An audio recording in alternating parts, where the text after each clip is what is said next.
yung mga isda, okay lang, pero huwag niyo pong aangkinin. Huwag niyo pong sasakupin.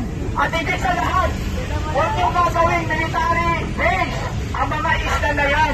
Dahil hindi po kami nakikipag-away sa inyo. Ang mga nangingisda po namin ay nariyan upang patuloy ang kanilang mga pamilya. Hindi ka para sa buki ang mga isda ninyo. Ang inyong isda ay inyo. Ang amin ay amin.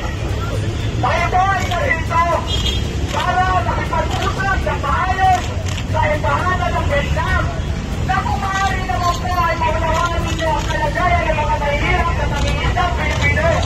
Dahil kami po ay napayagan lamang po ng parehas.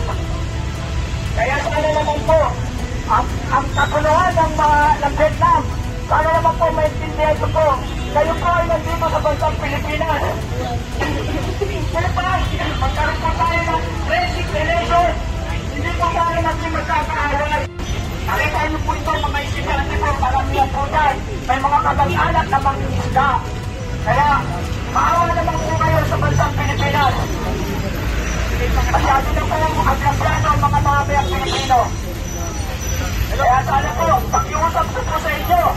Unawain niyo po ang usapan na ito. Pagbigyan niyo po kami na kung maaari lamang po, huwag niyo lang sakupin ang teritoryo ng Pilipinas. At bigyan niyo ng kalayaan ng mga isda, ang mga mahihirap na mamayang Pilipino na ang trabaho ay nagsasabaw upang mabuhay ang kanilang mga pamilya. Maraming salamat.